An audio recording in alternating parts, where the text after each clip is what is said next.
Halo semuanya, selamat datang. Pernah nggak sih ngerasa sebel banget karena internet rumah yang katanya unlimited, tiba-tiba lemot pas deket-deket akhir bulan? Nah, kali ini kita bakal bongkar bareng-bareng apa sebenarnya arti unlimited itu dan kenapa ini bisa terjadi. Nah, ini dia nih pertanyaan klasik ya kan? Perdebatan abadi antara janji manis di iklan sama kenyataan pahit yang kita rasain. Internet katanya sih tanpa batas, tapi kok koneksinya tiba-tiba berasa kayak jalan di lumpur. Lemot banget. Tapi tenang, Anda nggak sendirian kok. Dan jawabannya, ternyata jauh lebih simpel dari yang kita bayangin. Oke, yuk kita mulai bedah misterinya. Kita bakal cari tahu bareng-bareng apa sih sebenarnya maksud dari kata unlimited kalau buat internet rumahan. Nah, ini dia perbedaan paling penting yang harus kita tahu. Kalau kuota HP, begitu habis ya udah, mati total, internetnya putus. Beda banget sama internet rumah. Kalau internet rumah, koneksi Anda tuh nggak bakal pernah diputus. Tapi, nah ada tapinya, kecepatannya bakal melambat. Jadi, apa sih nama dari batas misterius yang bikin internet melambat ini? Oke, saatnya kita kenalan sama biang keladinya, namanya FUP. 3 huruf ini, FUP, adalah kunci buat ngerti semua ini. FUP itu singkatan dari Fair Usage Policy, atau gampangnya kebijakan pemakaian wajar. Anggap aja ini kayak aturan main gitu deh. Intinya gini, Anda boleh pakai internet sepuasnya, bebas. Tapi kalau pemakaian data Anda udah ngelewatin jumlah tertentu dalam sebulan, nah, kecepatannya bakal diturunin sedikit. Biar gampang bayanginnya, ini analogi paling pas. FUP itu ibarat polisi tidur buat internet kita. Tujuannya bukan buat nyetop kita total kan, cuma buat ngingetin, pelan-pelan sedikit ya, apalagi kalau kita udah ngebut banget pakai datanya. Oke, jadi gimana sih cara kerja si polisi tidur ini? Yuk kita lihat lebih detail gimana tingkatan-tingkatan yang berlaku. Proses nurunin kecepatan ini, istilah kerennya itu throttling. Nah, inilah momen di mana provider internet sengaja ngurangin kecepatan kita. Gampangnya, ini dia si polisi tidur lagi beraksi. Oke, kita ambil contoh nyata ya. Misalkan Anda langganan paket yang 30 Mbps. Di fase pertama, dari pemakaian 0 sampai 700 GB, wush, Anda dapat kecepatan penuh.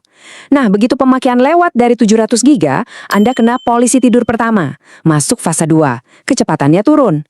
Kalau Anda emang heavy user banget, dan pemakaiannya nembus 1000 GB, Anda masuk fase 3, kecepatannya dipotong lagi lebih jauh. Nah, di grafik ini kelihatan jelas banget kan penurunannya. Dari yang tadinya 30 Mbps turun jadi 22,5, terus turun lagi jadi 15 Mbps. Jadi kecepatannya itu turunnya bertahap di setiap fase. Walaupun emang berasa lebih lambat, internetnya tetap nyala kok buat kegiatan-kegiatan biasa. Kelihatan ya polanya? Tapi tenang dulu, penurunan kecepatan ini nggak selamanya kok. Ini bagian paling pentingnya nih. Kecepatan internet Anda bakal balik lagi jadi 100% normal setiap tanggal 1. Semuanya di-reset, jadi Anda bisa ngebut lagi dari awal bulan. Terus, mungkin ada yang nanya, kenapa sih provider pakai aturan ginian? Apa sengaja mau bikin kita kesel? Ya, tentu aja enggak. Ada alasan bagus di baliknya. Yuk kita lihat apa logikanya. Nah, ini dia alasan utamanya. FUP itu ada buat melindungi kita semua, para pengguna normal, dari segelintir pengguna rakus. Coba bayangin deh, kalau nggak ada FUP. Bisa aja satu orang nyedot semua bandwidth, dan akibatnya, internet satu komplek jadi lemot. Nah, dengan adanya FUP, jaringan jadi lebih adil dan stabil buat kita yang pakainya normal-normal aja. Buat streaming, meeting online, atau sekedar scroll-scroll media sosial. Intinya gini, FUP itu emang didesain buat nargetin pengguna yang pemakaiannya ekstrim banget, bukan buat pengguna rumahan biasa kayak kita. Jujur aja deh, buat pemakaian normal, nyentuh batas 700 GB, apalagi 1000 GB itu susah banget. Jadi, sistem ini sebenarnya cukup adil buat mayoritas dari kita. Oke, sekarang kita masuk ke bagian yang paling penting, solusinya. Terus gimana dong kalau kita sering banget kena FUP dan internet jadi lambat? Nah, ada beberapa hal yang bisa Anda lakukan. Pertama, coba deh cek pemakaian data Anda lewat aplikasi providernya.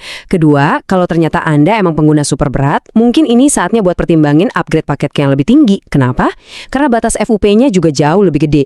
Nah, yang terakhir, kalau ada situasi darurat, biasanya ada pilihan buat beli paket tambahan atau add-on buat balikin kecepatan sementara. Dan buat penutup, ada kutipan yang lucu, tapi bener banget nih. Buat pengguna rumahan biasa, batas FUP itu sebenarnya gede banget. Kalau sampai kuota Anda habis, wah, patut dicurigai, jangan-jangan WiFi Anda dipakai sama satu RT. Ini benar-benar ngerangkum semuanya. Jadi, lain kali internet Anda melambat, sekarang Anda tahu persis kenapa. Dan mungkin ini pertanda buat ngecek lagi, siapa aja sih yang nyambung ke WiFi Anda?